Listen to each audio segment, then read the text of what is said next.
성경 이제 29페이지 쪽에 보면은 제1과 보면은 이제 성경에 대해서 이제 가장 먼저 나옵니다.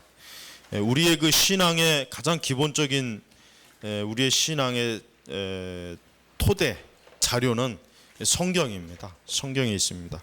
그래서 오늘 학습 목표를 보니까 성경이 하나님 말씀이라는 사실을 믿고 성경이 사람에게 무엇을 교훈하는지 알고 그 교훈대로 살도록 결심한다, 또 다짐한다. 그러니까 이 세 가지의 목표가 지금 하나에 딱 들어가 있습니다.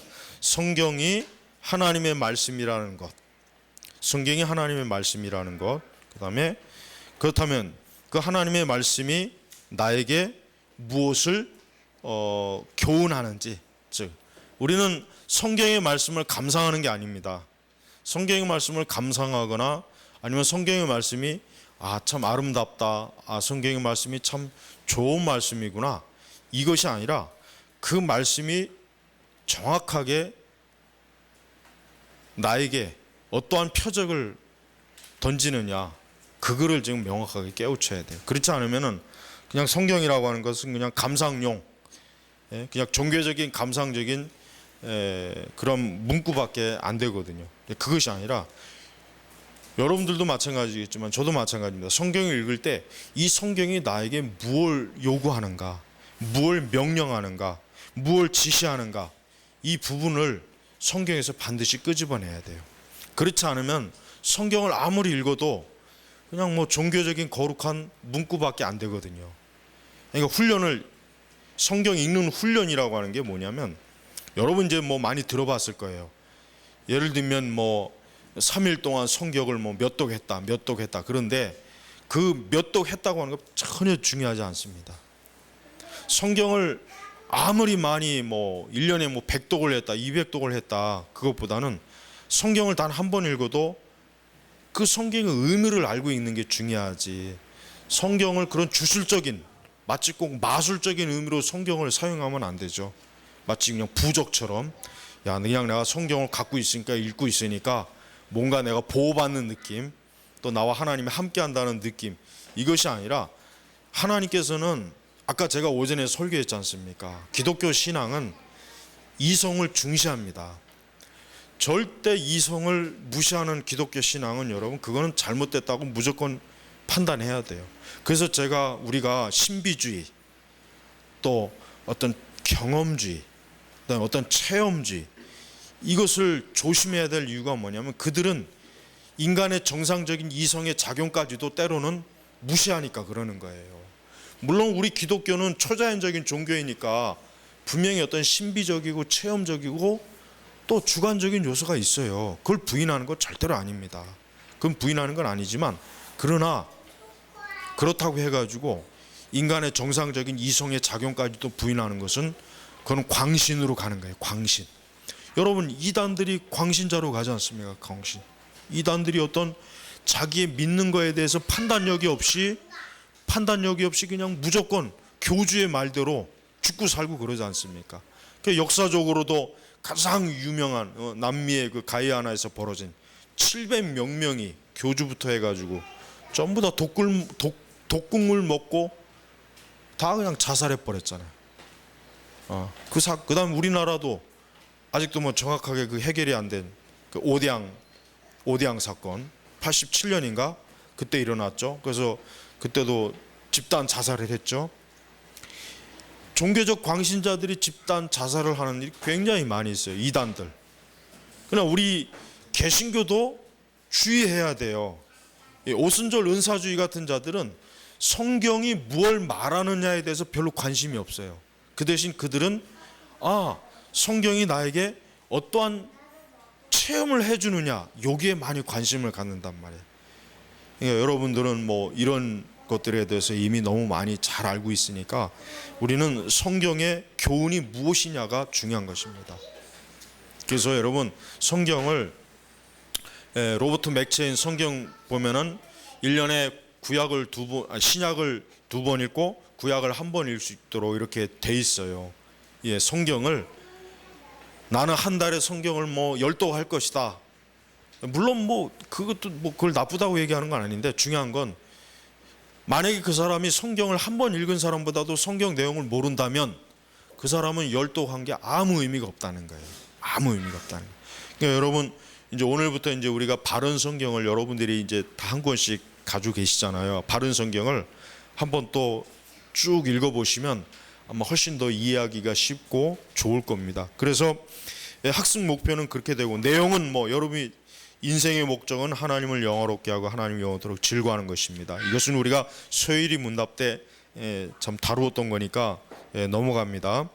자, 학습 평가를 한다면 먹든지 마시든지 무엇을 하든지 다 하라는 성경의 교훈, 성경은 교훈하는가? 하죠? 예, 그렇죠. 당연히 하죠. 예, 합니다. 자, 그렇다면은 나반에 예수님의 가르침 속에 아브라함이 말했던 모세와 선지자들에게 해당되지 않는 것은 어떤 것입니까? 구약 성경, 또 성경, 하나님의 말씀. 네 번째, 부자의 말. 부자의 말이죠. 예, 부자의 말. 이게 너무 뭐 이렇게 쉽게 처음에 나왔어요.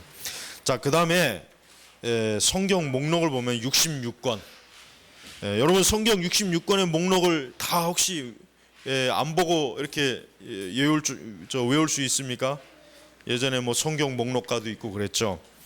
성경 목록가도 있는데, 그 성경 목록가에 그 원래 처음에 그 성경 목록가가 이 안에 들어가 있었는데, 그 성경 목록가가 우리 한국에서 부르는 그 성경 목록가가 일본 군가하고 또 일본 군가예요. 사실은 일본 군가의 음에다가 이 성경 목록가를 집어넣은 거예요. 그래서 여러분이 그래서 제가 그거를 우리 저자 목사님하고 협의해가지고 그걸 빼자. 그 대신 성경 목록, 성경 목록만 해서 전체 구약 39권, 신약 27권이죠. 3구 27, 딱 해서 66권이죠. 여기서 이제 중요한 걸 꼭 언급하자면, 이제 더 이상은 계시가 없다는 거. 더 이상 추가적인 어떤 계시가 없어요. 그러니까 카톨릭에서 천주교 성경이 지금 보면은 공동 번역인데 우리보다 외경이 몇 권 더 붙었어요. 그래서 70 몇 권인데, 우리는 천주교에서 말하는 그 외경, 그것은 우리는 정경으로, 하나님 말씀으로 우리는 인정하지 않습니다. 그것은 우리가 인정하고 안 하고의 문제를 떠나서 역사적으로 카톨릭이 가지고 있는 외경은 정경으로 받아들여진 적이 없습니다. 그들이 임의적으로 추가로 덧붙인 거예요. 자기들이 임의로. 그런데 천주교 신자들은 오히려 거꾸로 얘기해야죠. 그들은 이것도 정경이다, 이것도 하나님의 말씀이다.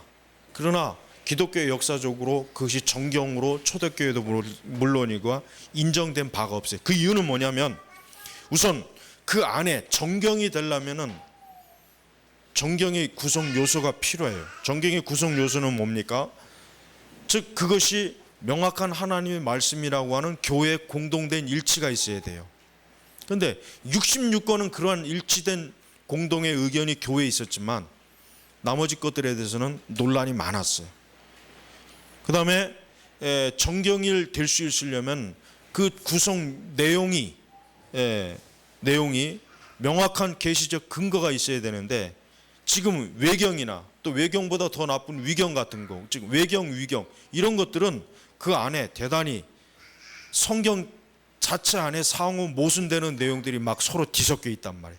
그러니까 뭡니까? 전설, 어떤 전설적인 내용이 마치 실제로 역사적인 내용이냐 꾸며낸 거. 그래서 우리는 카톨릭의 외경을 정경으로 받아들일 수 없는 거예요. 왜? 그 내용 자체가 뭡니까? 역사적인 근거가 전혀 없고 꾸며낸 이야기. 그러니까 로마 카톨릭은 이 성경과 함께 전통을 동일한 권위로 지금 여기지 않습니까?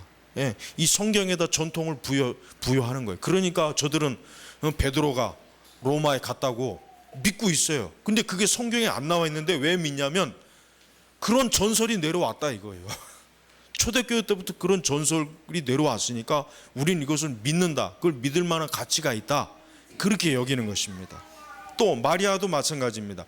마리아도 마리아가 예수님을 동정녀 잉태하고 난 이후부터는 마리아가 더 이상 출생한 일이 없다. 그러니까 마리아는 영원한 동정녀다. 그러면 그 근거가 어딨냐? 그러면 이것도 초대교회에서부터 내려온 전설이다, 전통이다. 그걸 믿어버리는 거예요. 예, 이게 바로 카톨릭의 대단히 큰 문제예요. 그러니까 우리는 지금 현대 신학자들 중에는, 참 어리석고 잘못된 신학자들 중에는 추가적인 정경, 이걸 자꾸 얘기해요. 그래서 도마복음, 대표적으로 도마복음. 이 도마복음은 영주주의자들의 책이거든요. 왜? 그 당시 기독교의 정통성을 훼손시키기 위해서 벌써 이 가짜 서신서들, 그래서 뭐 도마복음, 바나바 서신, 뭐 여러 서신들이, 그 어떤 비슷비슷한 그 서신들이 많았단 말이에요. 근데 그것들이 대다수가 뭡니까? 영지주의적인 요소를 갖고 있는 막 이단적인 요소들이 가득 찬, 또 예수님의 신성이나 인성을 부인한, 또 그 안에 전혀 역사적 근거가 없는 내용들이 많이 들어있는, 또 헬라주의 철학의 요소가 들어가 있는 내용들이 많이 있기 때문에 우리는 도마복음이든 아니면 말 그대로 66권 외에 그 어떤 것도 주님 오시는 그날까지 보탤 것이 아무것도 없다는 거예요. 이걸 반드시 여러분 명심해야 돼요. 그 어떤 사람도 그 부분에 있어서 무슨 말을 하든, 어떠한 뭐 신학적인 주장을 하든, 우리는 정경은 이미 계시는 끝났다. 그래서 여기서 꼭 다루고 싶은 게 뭐냐면 하나님의 음성 듣기에 대해서 좀 살펴보고 싶어요. 자, 하나님의 음성 듣기의 가장 큰 문제가 뭐냐면은 그 하나님의 음성이라고 하는 것이 이 정경을 대치시킬 정도의 그 막 위협을 하고 있기 때문에, 그래서 잘못된 거예요.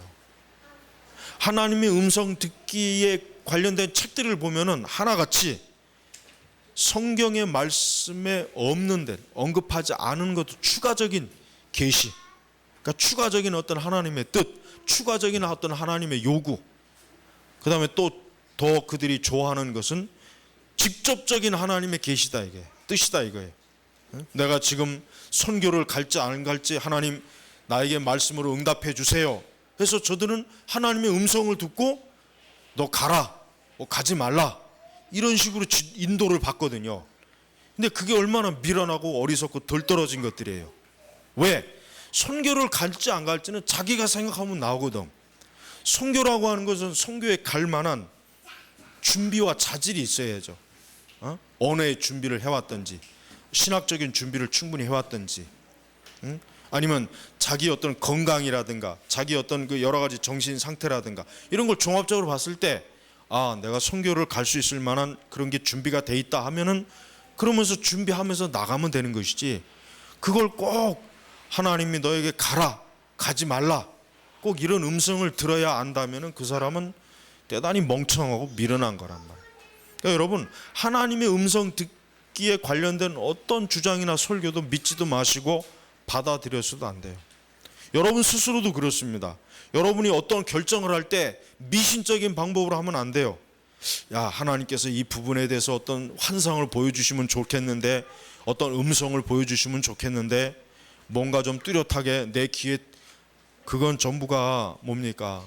하나님을 직접적으로 체험하려고 하는 대단히 신비주의적이고 잘못된 것이란 말.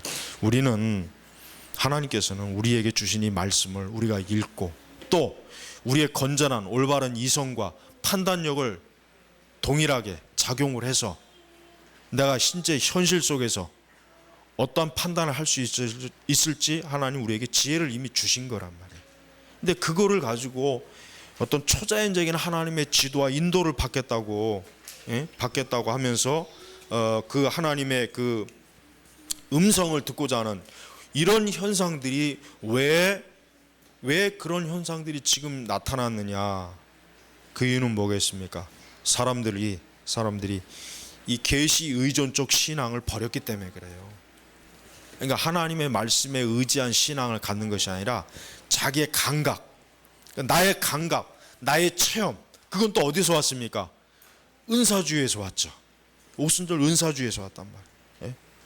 그래서 그런 것들이 교회로 자꾸 파고 들어오니까 그런 열매가 맺는 거예요. 하나님의 음성 듣기라고 하는 거. 하지만 하나님의 음성 듣기가 더욱 심각해지고 더 깊어지면 어떻게 됩니까? 이 성경, 우리에게 주신 이 정경이 어때요? 폐기 처분이 됐다는가? 또 있다고 해도 그렇게 크게 우리에게 영향력을 주지 못해요. 예를 들면 성경에서는 이렇게 말했는데, 분명히 성경이 이렇게 말씀하셨는데, 야, 내가 하나님께서 나에게 음성을 들려주시기를 이렇게 하라더라. 그 사람은 그 음성을 따라가요. 그럼 그 음성은 어떤 음성이겠습니까? 마귀의 음성이지. 그렇죠? 마귀의 음성이지 그게 정말 성령께서 나에게 알려주신 것이겠습니까? 그렇지 않아요. 여러분이 성경을 정상적으로 부지런히 읽고 정상적으로 성경 공부를 하면서 그렇게 신앙생활을 하면은 우리가 어떤 결정을 해야 될 때, 내가 어떻게 하나님의 좀 인도를 받아야 할 그때 하나님께서는 말씀을 통해서 나에게 지혜를 주시고 건전한 판단력을 주시고 이성을 주셔서 내가 올바로 갈 수 있도록 하나님이 인도하십니다. 그러지 않고 뭔가 자꾸 봐야 되고 들어야 되고 또 예언 기도를 받고 뭔가 하늘에서 어떤 음성이 나에게 와야 되고 그런다면은 그 사람은 평생토록 어때요? 평생토록 허망한 잘못된 환상에 끌려다요. 성령에 의해서 인도받는 것이 아니라 어때요? 마귀에서 인도받는 것이에요. 그리고 여러분, 성경에 나와 있는 초대교회는 아직 정경이 완성이 안 됐지 않습니까? 그렇죠? 그러니까 그 시대에는 하나님께서 어떤 직접적인 말씀을 주실 수 있어요. 그 시대에는 줄 수 있단 말이에요. 그러나 이젠 우리에게 완성된 계시가 있기 때문에 하나님은 우리에게 초대교회처럼 아니면 구약시대의 어떤 시대처럼 우리의 귀에 막 어떤 것이 들려가지고 너 이렇게 하라 저렇게 하라 그러지 않는다는 것이에요. 그러니까 그런 신비적인 방법을 자꾸 좋아하는 사람들은 그렇게 하지 않으면은 신앙생활을 못해요. 그러니까 지금 요즘 그 학생 대학교 그 젊은 선교단체들 뭐 예수 전도단 뭐 CCC 그 다음에 또 그 많죠. 여러 가지 많잖아요. 많죠. 예. 근데 대체로 그 학생 선교단체들이 보면은 가장 취약점이 뭐냐면 성경이 너무 무지해. 그 간사들이라는 애들도 보면은 짓불도 신학도 모르는 것들이 간사한다고 설쳐대고 말이야. 제대로 뭘 배운 것도 없는 것들이 무슨 교사를 한다고 그래. 그러니까 그 소경을 인도하는 거란 말이에요. 그러니까 그런 애들을 그런 간사들을 또 마치 그냥 무슨 무슨 지도자나 되는 양 그들이 하는 말을 따라간다는 얼마나 위험 요소가 얼마나 많겠습니까?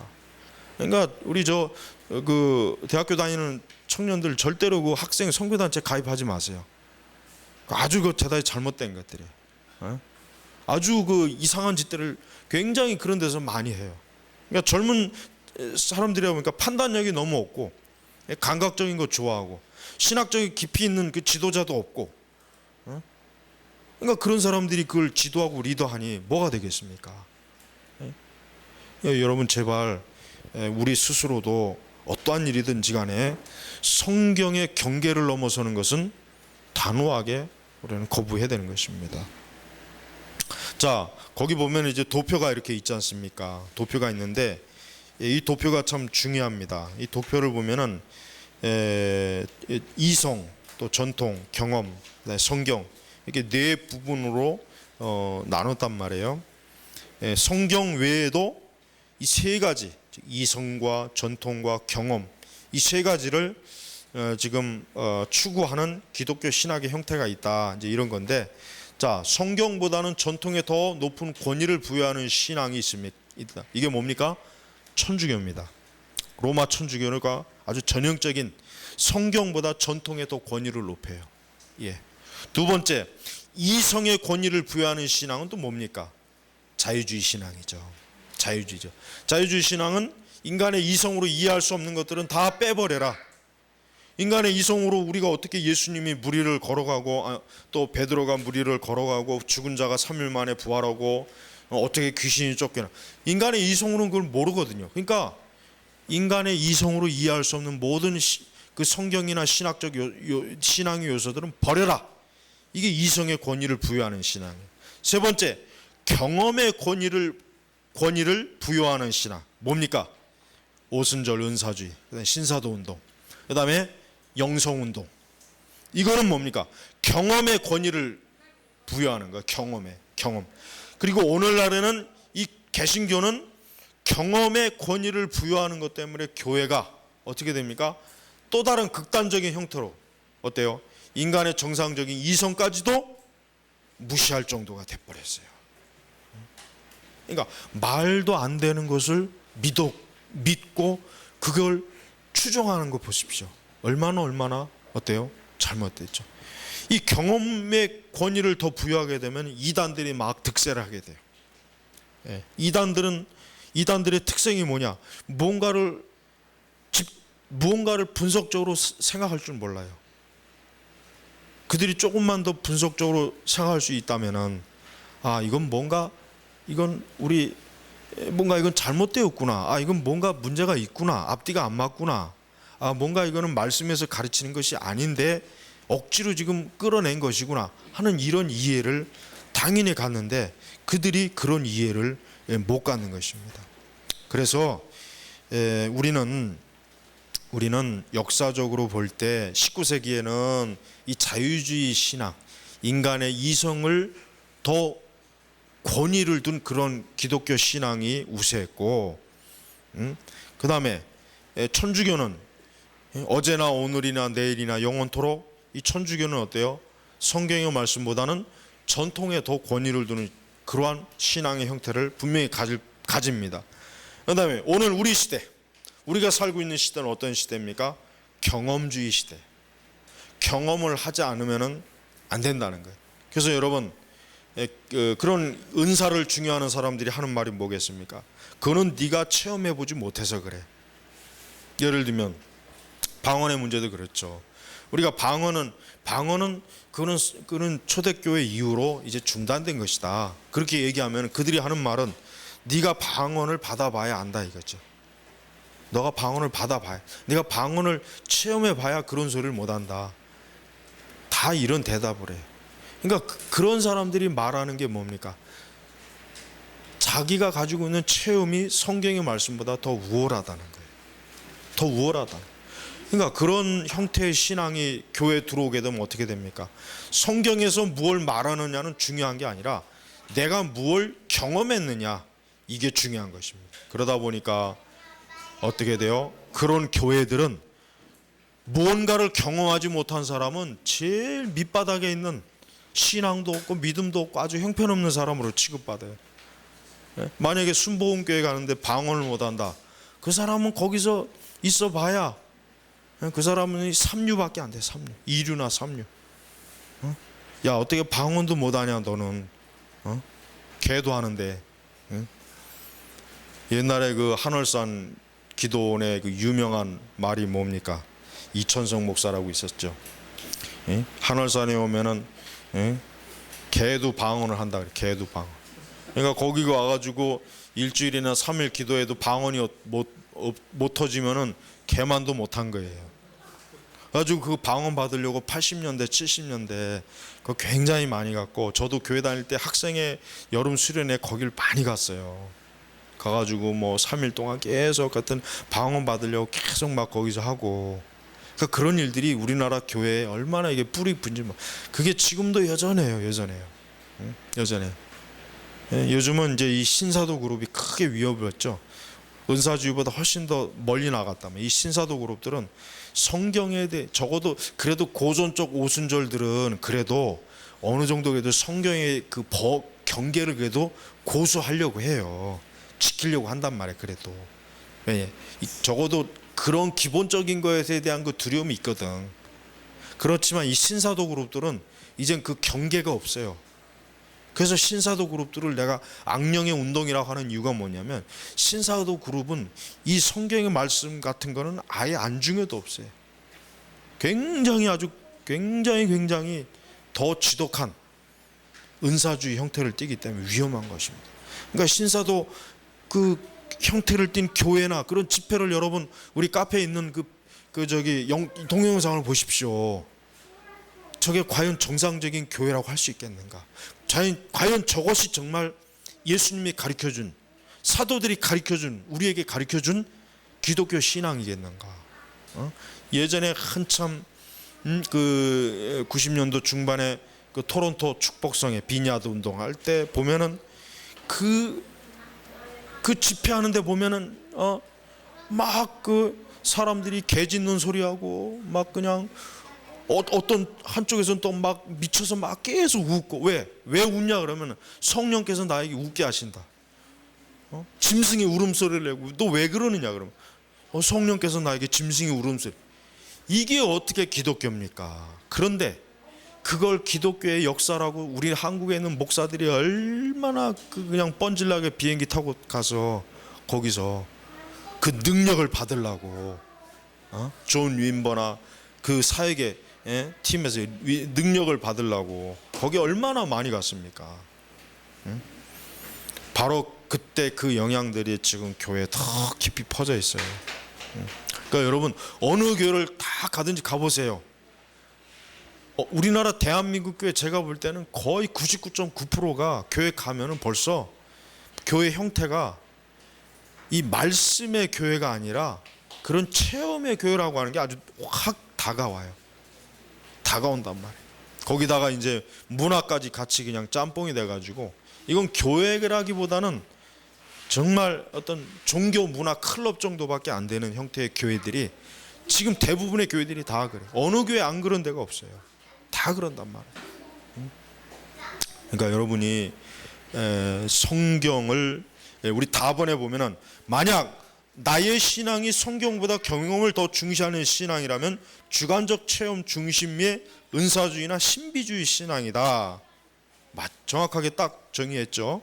과연 나의 신앙은 오직 성경 솔라 스크립투라 오직 성경이라고 외쳤던 종교 개혁자들처럼 성경 중심의 신앙인지를 생각해보자. 여러분이 한번 스스로가 생각해 보시기를 바랍니다. 그래서 특별히 이제 우리 여기 보니까 이 웨슬레와 에드워즈의 그 설교와 가르침을 서로 이제 대비를 했는데 이 웨슬레는 전형적인 굉장히 그 체험주의적인 것을 참 많이 설교를 했어요. 그러면서도 사실은 웨슬레 설교가 읽어보면 알겠지만 굉장히 교리적으로도 조직적이에요. 우리가 단순히 웨슬레를 무시하면 안 됩니다. 굉장히 웨슬레가 비록 감리교 알미니안주의자지만 굉장히 그의 설교는 조직적이고 뛰어나요.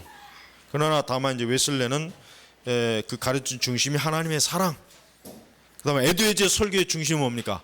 하나님의 영광.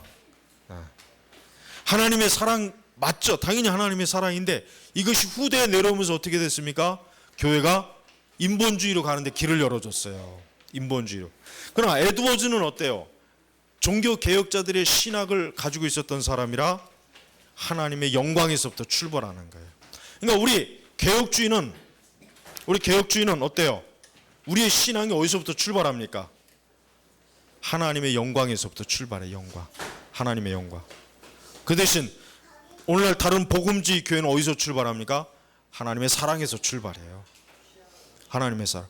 그러니까 우리 개혁주의, 우리 개혁교회는 하나님의 영광에서 시작해서 영광으로 끝나는 거예요. 그러니까 하나님의 영광을 위해서 우리는 교회를 세우고 복음 전도를 하고 목회를 하고 선교를 하고 하나님의 일을 하는데, 그러니까 하나님의 영광에 합당하게 하려고 얼마나 우리 개혁주의는 전통적으로 어때요? 얼마나 힘을 씁니까? 근데 하나님의 사랑에서도 출발한 이 근대 복음주의는 어때요? 이 하나님의 사랑이 그만 인간의 사랑이 돼버렸어요. 하나님의 사랑, 물론 당연히 하나님의 사랑이죠. 좋죠. 십자가의 사랑이죠. 근데 그게 그만 인본주의 사랑이 돼가지고 교회 안에다가 세상의 인본주의적이고 세속적인 걸 끌어들이는데 아주 결정적인 역할을 했단 말이에요. 그러니까 하나님은 사랑이시니까 하나님은 우리를 심판하지 않을 거야. 우리를 용서하실 거야. 우리가 죄를 져도 우리 하나님은 덮어주실 거야. 우리가 뭘 해도 하나님은 우리를 사랑하시니까 다 하나님은 넘겨주실 거야. 하나님은 사랑이시니까 모든 걸 어떻게 해요? 모든 걸 그냥 다 어떻게 합니까? 감싸주는 거예요. 감싸 넘기는 것이에요. 우리가 물론 하나님의 사랑을 강조해야 되겠죠. 왜? 하나님은 정말 우리 죄인을 사랑하시고 우리를 기뻐하시고 우리를 용서하시고 또 우리를 위로하시고 소망을 주세요. 예, 그게 다 하나님의 사랑입니다. 그러나 그 하나님의 사랑도 결국은 무엇을 드러내기 위함이었습니까? 하나님의 영광을 드러내기 위함이었어요. 하나님의 영광. 우리가 왜 개혁주의 왜 개혁주의라고 하는 이유가 뭐냐면 하나님의 영광에서도 출발하는 것과 하나님의 사랑에서도 출발하는 이 차이는 하늘과 땅 차이예요. 마치 이 땅에서 달나라로 만약에 어떤 우주선을 보낸다 쳤을 때 과학자들이 제일 신경 쓰는 게 뭐겠습니까? 궤도. 만약에 지상에서 1도의 궤도만 바뀌면 어때요? 여기서야 1도지만 점점 그 우주선이 나가면 나갈수록 어때요? 벌어지는 거죠. 목적지에 갔을 때는 달은 이미 저쪽에 가 있고 우주선은 이쪽에 있단 말이에요. 마찬가지예요. 우리가 교회가 지금 우리 시대 교회가 하나님의 영광으로 다시 그 출발점을 고쳐버려야 돼. 다시 원점으로 복귀해야 된단 말이에요. 그러니까 복음주의 전도는 하나님이 여러분을 사랑하십니다. 이것이 아니죠. 당신은 죄인입니다. 당신은 하나님의 영광에서 벗어나 있습니다. 이렇게 복음 전도가 시작돼야지 CCC의 사역리가 대표적으로 하나님은 당신을 사랑하시니입니다. 하나님은 당신에 대한 좋은 계획을 가지고 있습니다. 그러니까 하나님께로 오십시오. 주 예수님께 오십시오. 그 부분에 어떤 죄를 회개하라. 하나님 앞에 너 자신의 부패와 죄악의 본성을 깨달으라. 이런 말은 아무것도 없단 말이에요. 그러니까 죄를 제거한 하나님의 사랑. 이게 결국은 뭡니까? 오늘날 교회를 이렇게 지금 우리 시대 이런 교회로 난장판으로 만드는 거예요. 그러니까 사람들이 지 멋대로 하는 거예요. 목회자들도 마찬가지예요. 목회자들이라면 적어도 하나님의 말씀의 기준에서 모든 것들을 해보려고 애를 써야 되는데 목회자도 자기 마음이에요. 자기 좋은 식대로 해요. 내가 원하는 대로 하는 거예요. 그러니 교인들도 마찬가지죠. 교인들도 자기가 원하는 대로 하는 거예요. 그러니까 그 두 개가 충돌을 하니까 교회가 맨날 싸움질 하는 거예요. 맨날 싸워서 방송에 수시로 나오잖아요. 싸워가지고 그 왜 그렇습니까?